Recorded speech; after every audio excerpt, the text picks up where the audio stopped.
시장 상황이 너무 안 좋습니다.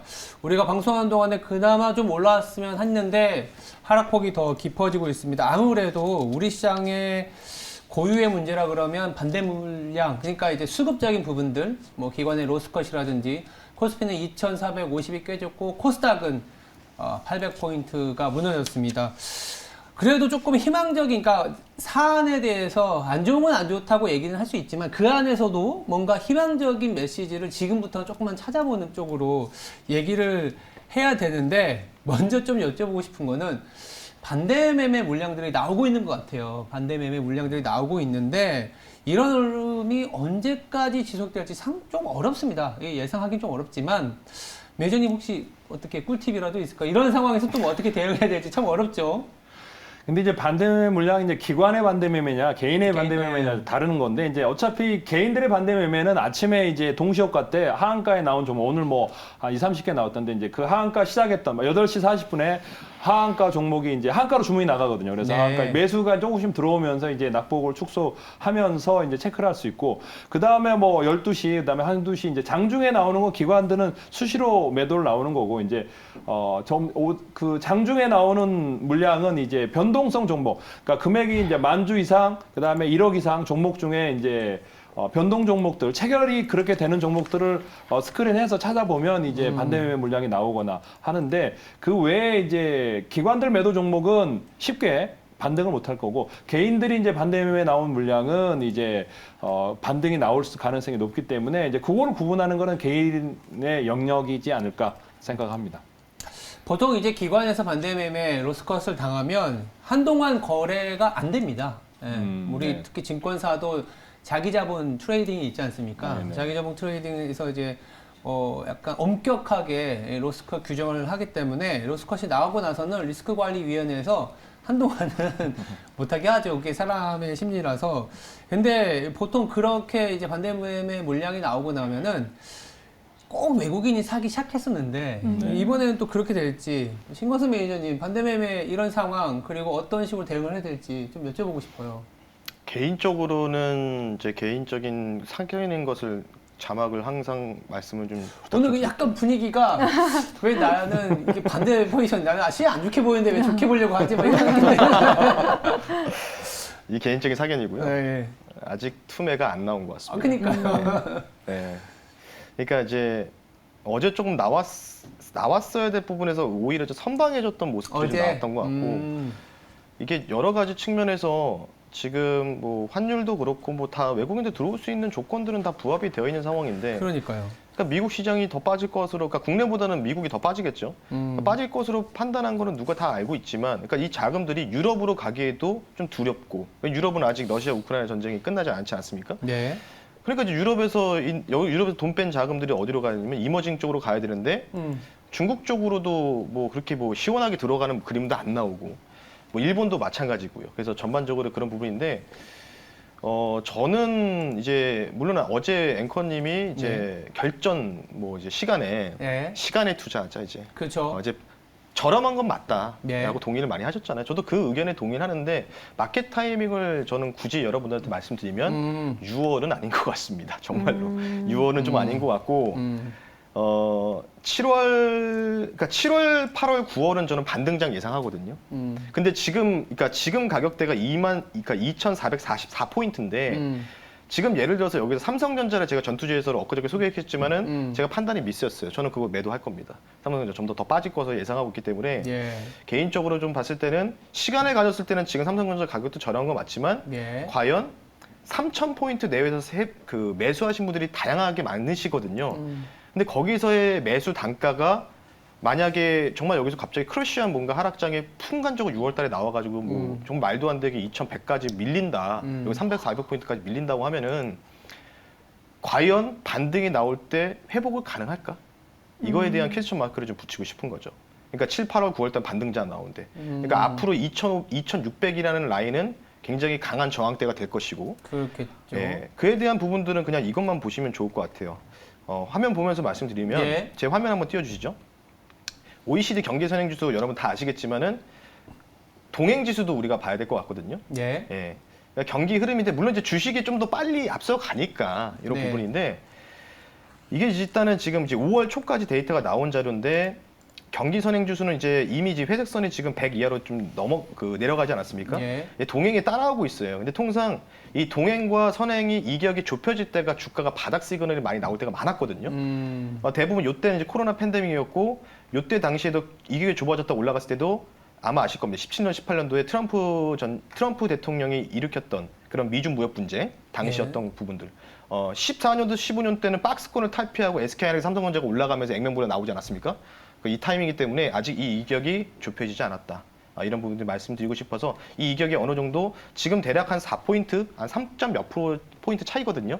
이게 한 2 이하로 좀 이제 밀렸을 때가 아마 우리나라 증시가 그때가 바닥이 좀 이 시그널이 나오지 않을까 이런 생각이 들어서 말씀 한번 드려보겠습니다. 네. 일단 6월에 추가 하락이 남을 수 있다. 그리고 신광섭 교관 매니저가 항상 5월에 반등이 나왔을 때 6월을 좀 조심하자라는 얘기가 저도 좀 그쵸. 기억이 나는데 한편으로는 제가 또 갖고 온 차트 중에 가장 마지막 차트를 좀 보여드리면 오늘 아침에 출근하는데 S&P 기준이긴 하지만 이 S&P가 베어마켓에 들어갔을 때 고점에서 20% 하락했을 때 1년 이후의 수익률을 보면 평균 한 23% 정도 된다고 합니다. 저 빨간 그래프가 뭐냐면 지금처럼 굉장히 힘들었던 구간이 있었을 거고 지난 100년 동안의 S&P 지수가 고점에서 20% 보통 미국장은 20%가 진입을 하면 베어마켓이라고 하거든요. 여기서 조금 더 안 좋은 침체까지도 감안한 건데 아까 말씀하신 것처럼 6월에 어떤 투매가 나왔을 때를 사실 견디고 나면 중장기적인 시각에서 내년 지금 시점에서는 오히려 수익률이 20% 물론 진입 시점에 따라서는 다를 수는 있지만 그래도 플러스를 보일 가능성이 높지 않겠냐라는 데이터를 보여드리는 건데 이것 또한 과거의 지표고 과거의 데이터이기 때문에 미래를 보장하는 건 아닙니다. 미래를 보장하는 건 아니지만 생각해보면 베어마켓이라는 부분들이 나왔을 때는 이미 주가는 빠진 상황이고 저는 항상 얘기하거든요. 리스크 관리는 리스크가 불거졌을 때 하는 게 아니다. 리스크 관리는 남들이 다 너와 나의 주식 계좌가 플러스를 보이고 모두 해피할 때 그때가 조심할 때다라고 말씀을 드리거든요. 그래서 제가 한번 여쭤보고 싶은 거는 오늘의 굉장히 중요한 질문인 것 같아요. 결국 우리가 논쟁과 시장이 더 빠질 것 같다 아니면 좀 바닥인 것 같다 이런 얘기들이 나왔지만 단기와 중기 이렇게 나눠봤을 때 만약 지금 현금이 있다면 어떤 식으로 어떻게 대응해야 될지 아니면 내가 만약 지금 뭐 빚을 져서 투자하는 게 아니라면 사고 싶은 종목들이 있을 것 같아요. 너무 어렵죠? 이렇게 좀 2% 이상 하락하고 다행히 그래도 조금씩은 올라오고 있는데 지금부터는 시장을 이겨낼 수 있는 종목으로 시장을 좀 대응하는 그러니까 기댈 수 있는 종목이 그러니까 시장을 떠나는 게 아니라면 아까 제 그래프가 시사하는 점은 뭐냐면 힘들 때 시장을 떠나면 저 기회를 상실해 버리거든요. 그렇죠. 그 기회를 잡으려면 뭔가는 들고 있어야 어쨌든 따라갈 수 있다는 생각 때문에 말씀을 드렸는데 사실 이번 주 내내 정말 5% 넘게 밀렸는데 오늘도 수급이 들어오는 건 뭐 코스닥에는 그나마 기간이 조금 들어오지만 양대 지수에 그래도 개인이 들어오고 있는데 그렇다면 이런 시장에서도 희망이 있고 희망을 걸고 싶어서 계속 이렇게 거래가 들어오는 건데 그래서 사실 6월 그러니까 7월을 좀 기다리고 6월을 고비로 여기시는 그 6월을 어떻게 하면 조금 더 똑똑하게 저희가 기다릴 수 있을까요? 어떤 종목으로? 우리 신광섭 매니저한테 한번 물어볼까요? 저 사실 가장 궁금해요. 신광섭 매니저님께서 지금 내가 현금이 있다면 과감하게 뭐 단기적 트레이닝을 지향했을 때 어떤 포인트로 어떤 종목으로 투자를 하실 것 같으세요? 6월달만 안 좋게 본다고 다시 한번 말씀드립니다. 네. 6월달만 안 좋게 네네네. 보고 7, 8, 9월달 좋게 본다라고 말씀을 다시 한번 드리고요. 지금 당장보다는 이제 6월 정도에 뭔가 이제 크러쉬한 뭔가 한 방에 나왔을 때 좀 네. 담을 수 있는 게 저는 이제 비료 사료죠. 비료 사료? 네. 비료 사료라고 좀 보시면 좋을 것 같고 화면 한번 띄워주시겠습니까? 전 세계 밀 수출국 통계 순위를 한번 보면 답이 나올 거라고 보는데 밀 수출국 통계 1등이 바로 러시아입니다. 러시아. 러시아가 풍년이 일어났답니다. 지금. 우크라이나를 짓밟으면서도 러시아도 또 이제 땅덩이 워낙 크지 않습니까? 예. 지금 보시면 좌측이 러시아, 2위가 뭐 미국, 뭐 캐나다, 뭐 멕시코가 쭉 나열되어 있는데 러시아가 모든 키를 쥐고 있다. 이런 부분들 보시면 되는데 PCB가 뭐 템버거다, 뭐 2차전 템버거다 동의합니다. 예, 동의하는데 진짜 템버거는 저는 이쪽에 있다고 저는 생각이 들어서 계속 말씀드리지만 우리가 지금 먹고 있는 식량, 빵과 우유 이런 거는 이제 작년에 생산한 거죠. 그런 부분들을 좀 보시면 좋을 것 같기 때문에 참고하시면 좋을 것 같고 예. 마지막으로 한 가지 말씀만 드리면 6월 달에 아마 뭔가 이제 주식시장도 그렇고 뭔가 뭐 제가 예상했던 대로 그렇게 흘러가면 안 되겠지 만약 그렇게 흘러갔을 때는 예. 저는 뭔가 기대 수익률 빠른 게 저는 메인 코인이라고 생각하고 있습니다. 코인이요. 네, 메인 코인, 비트코인과 이더리움이라 생각하는데 좀 더 하락 나올 겁니다. 같이 나스닥이랑 동행해서 보시면 좋을 것 같기 때문에 그러면 미국에서는 코인은 좀 부담스러우신 분들은 아마 좀 말도 안 되는 악재 나올 거예요. 뭐 서버가 터졌다는 둥 하면서 급락이 나올 때 그런 때가 이제 매수 찬스가 될 것으로 판단해서 그때 이제 코인 장세가 7, 8월 달에 굉장히 크게 나올 것으로 판단하고 있거든요. 예. 그래서 가상화폐 거래소 관련주 또는 미국 애들은 코인베이스 같은 관련주들을 우리가 좀 눈여겨보면 좋지 않을까. 지금 당장보다는 6월 중순에 6월 말이라고 다시 한번 말씀드리면서 마무리하겠습니다. 지금 그러면 신광섭 매니저는 비료 사료주, 코인 관련된 관련주를 보자라는 생각인데 매니저님 어떠세요? 저는 사실은 이제 그런 금리 인상이 원래는 이제 2.5를 미국 시장에 타겟으로 했는데 지금 3.5로 높아진 상황에서 네. 그럼 가장 쉽게 이제 은행주들, 은행주들? 보험주들을 그냥 지금 현재 최근에 이제 매출 조정받고 오늘도 살짝 이제 1% 보합권에서 약간 약세인데 지금 현재 지금 전체적인 시장에서 보면 마이너스 나고 있는데 이제 은행주들은 결국에는 지금 이제 3.5까지 미국 시장이 이제 국채금리 올린다 그러면 은행들은 자연스럽게 따라갈 수밖에 없지 않을까 싶어서 은행주가 있고 뭐 개별 종목 단위는 사실은 저는 이제 뭐 개별적으로 꼭 사야 된다면 저는 뭐 이제 단기로는 두 종목을 꼽아봤습니다. 예. 그래서 아난티라는 어제도 말씀드렸던 주식은 이제 아난티가 지금 오늘 음봉이 많이 나고 있는데 최근까지 기관들이 샀었습니다. 그래서 아난티라는 종목은 샀었기 때문에 이게 이제 대북주로 엮여 있는데 사실 리조트 관련주고요. 남해부터 시작해서 기장군에도 있고 제주도 그다음에 경기도에 있는 이제 매출이 흑자가 나오고 있는 회사이기 때문에 지금 이제 반전이 되는 가능성이 높은 주식들, 그 다음에 오늘간 매도가 나오지만 어제까지도 기관하고 외국인이 매수했다는 종목, 외국인이랑 오늘 매도해서 단기적으로 낙폭이 크지만 반등 국면에 갈 것 같고요. 그 다음에 이제 뭐 저는 인텍플러스 같은 주식도 이제 저점에서 산다 그러면 이 주식은 이제 3D 검사 장비인데 이게 이제 반도체 검사뿐만 아니라 2차 전지도 검사를 하거든요. 2차 전지뿐만 아니라 뭐 여러 디스플레이 검사까지 중국, 대만에도 수출하고 있고 우리나라에도 매출이 나오고 있는 회사인데 매출액이 계속 더블로 나오고 있습니다. 그래서 올해도 지금 늘어나고 있고 벌써 1분기에 매출을 벌써 작년치를 상회해서 달성을 했고 흑자도 나고 있기 때문에 반등을 한다면 이제 비슷한 업체가 이제 고영이라는 업체가 있거든요. 그래서 고영과 비교했을 때 상대적으로 굉장히 잘 안 알려져 있고 저평가되어 있는 종목이라고 생각하고요.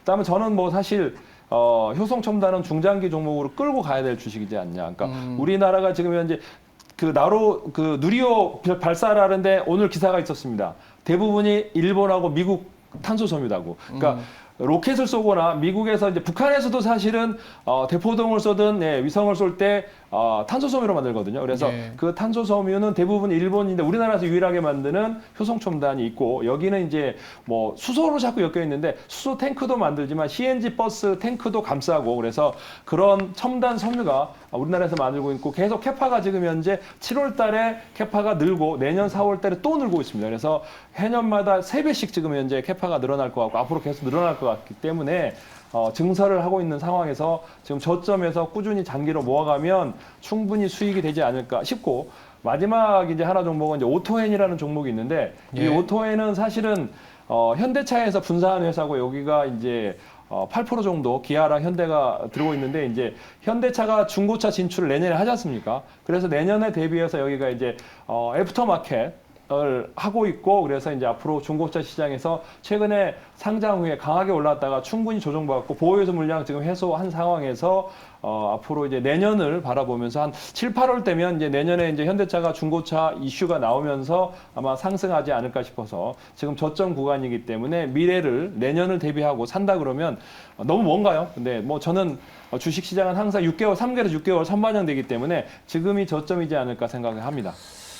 은행, 아난티, 인터플렉스, 효성첨단 소재, 오토엔까지 이제 말씀을 주셨어요. 네네.